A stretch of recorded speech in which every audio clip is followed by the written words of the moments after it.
Hamas chief Ismail हानिया की हत्या के बाद अब हिजबुल्लाह ने इसराइल पर एयर स्ट्राइक कर दी।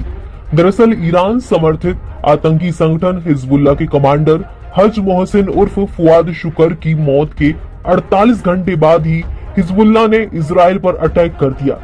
सीएनएन की माने तो हिजबुल्लाह ने लेबनान से उत्तरी इसराइल पर दर्जनों रॉकेट दागे हैं। इजरायली सेना के मुताबिक इसमें से सिर्फ 5 रॉकेट इजरायली सीमा में घुस पाए। अभी तक इस हमले में किसी तरह का नुकसान नहीं हुआ है। हिजबुल्लाह ने कहा कि उन्होंने मैतजुबा की उत्तरी इलाके से रॉकेट दागे। इजरायल ने गुरुवार की सुबह लेबनान के चमा में एयर स्ट्राइक कर दी। इसमें 4 सीरियाई नागरिक मारे गए थे। कई लेबनान के लोग भी घायल हुए। इसी हमले के जवाब में गुरुवार देर रात को रॉकेट दागे गए। दरअसल 30 जुलाई को इजराइल की तरफ से लेबनान की राजधानी बेरूत में एयर स्ट्राइक की गई। इसमें हिजबुल्लाह का कमांडर हज मोहसिन उर्फ फुआद शुकर मारा गया। वो हिजबुल्लाह चीफ नसरल्लाह का सबसे खास माना जाता था। फुआद के बारे में इजरायली आर्मी ने दावा किया कि वो इसराइल में गोलन हाइट्स पर हमले के लिए जिम्मेदार था।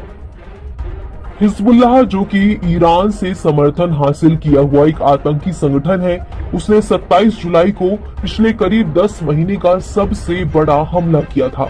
उसने लेबनान से गोलन हाइट्स के फुटबॉल ग्राउंड पर रॉकेट दागे थे। इसमें 12 लोगों की मौत हो गई और करीब 30 लोग घायल हुए थे। इसी के जवाब में इजरायली सेना ने 30 जुलाई को एयर स्ट्राइक की थी और हिजबुल्लाह कमांडर को मार गिराया था। हमले को लेकर इजरायली सेना के स्पोक्सपर्सन डेनियल हगारी ने कहा कि फुआद फुटबॉल ग्राउंड पर किए गए हमले और कई इजरायली नागरिकों की हत्या के लिए जिम्मेदार था। उन्होंने फुआद को हिजबुल्लाह नेता हसन नसरल्लाह का राइट हैंड बताया। टाइम्स ऑफ इजराइल की रिपोर्ट की माने तो 90 के दशक में हिजबुल्लाह ने इजराइल के 3 सैनिकों को मार दिया था और उसके शव को साथ लेकर चले गए थे। फुआद इस घटना में शामिल था। रिपोर्ट की माने तो फुआद हिजबुल्लाह के टॉप कमांडर इमाद मुगनी का वारिस था। मुगनी को 2008 में सीरिया में कार बम विस्फोट में मार दिया था। हिजबुल्लाह ने इसका इल्जाम इजराइल पर लगाया था। वहीं सीएनएन ने बताया कि फुआद को अल हज मोहसिन के नाम से भी जाना जाता है। 1983 में बेरूत में अमेरिकी मरीन कॉर्प्स बैरकों पर हुई बमबारी में उसका बड़ा रोल था। इसमें 241 अमेरिकी सैनिक मारे गए थे और 128 घायल हुए थे।